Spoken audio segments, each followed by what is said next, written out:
Bonjour les enfants, bonjour Julie, Pablo et Samuel. Vous allez bien tous?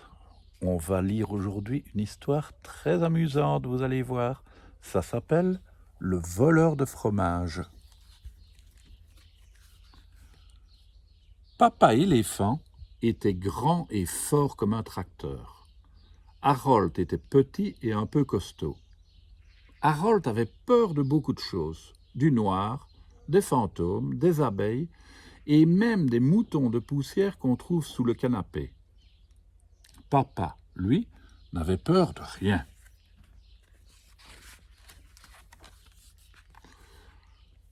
Harold avait souvent essayé de faire peur à papa éléphant, mais en vain.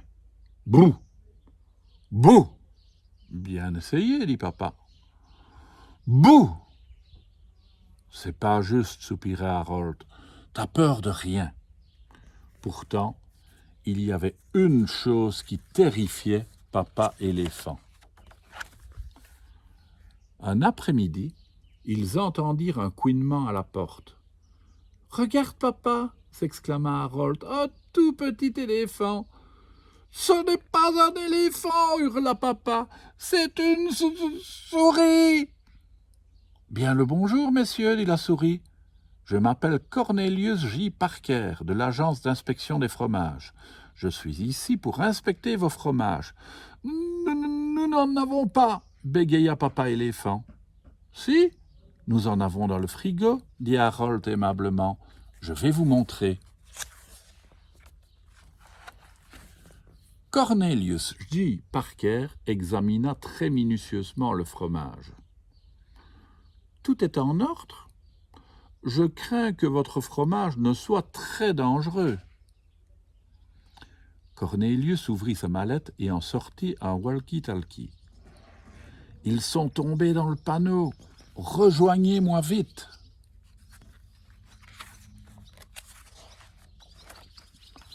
Un instant plus tard, ils entendirent un autre couinement à la porte. « On vient pour le frigo, dit une souris trapue. »« Le frigo ?» demanda Harold. « Nous le confisquons pour des raisons de santé et de sécurité, » expliqua la souris maigrichonne. « Mais je dois préparer des macaronis au fromage ce soir, protesta papa. « C'est sa spécialité, ajouta Harold. « Oubliez vos macaronis au fromage, on embarque le frigo, coupa Cornelius. « Mascarpone, manchego, suivez-moi. » Le frigo fit un horrible bruit strident quand les souris le poussèrent vers la porte. « C'est lourd, patron, on ne va plus tenir longtemps. »« Attention !» Et le frigo s'écrasa avec un grand boum. « Je vais vous aider !» s'écria Harold. « Envoyez tout de suite des renforts !» Ouf ! Tout à coup, un grand cri retentit dans le salon. « Encore des souris ! Regardez, un éléphant !» Les souris avaient un plan terrible. « Manchego, que ton équipe commence le chargement. Mascarpone, on embarque tout. À vos ordres, patron. »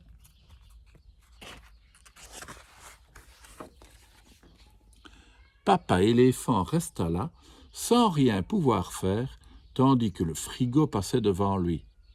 « Adios, amigo !»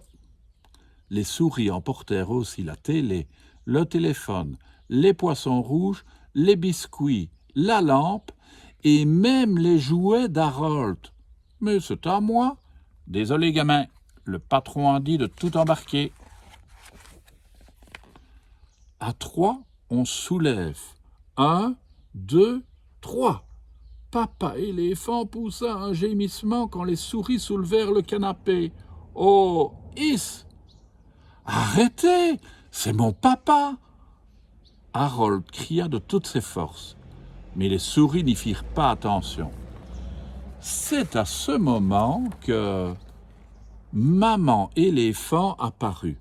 « Que se passe-t-il ici ?»« Nous sommes de l'agence d'inspection des fromages, madame.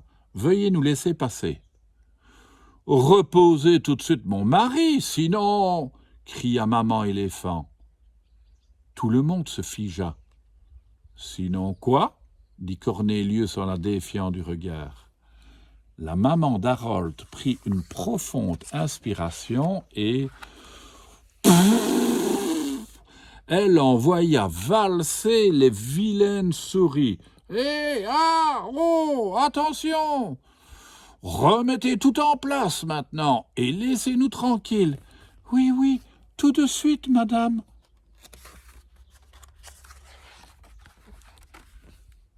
« Tu vois, Harold, dit maman éléphant, tout le monde a peur de quelque chose, même ton papa. »« Mais il reste le plus grand et le plus fort, dit Harold. »« Bien sûr, dit papa, en souriant fièrement.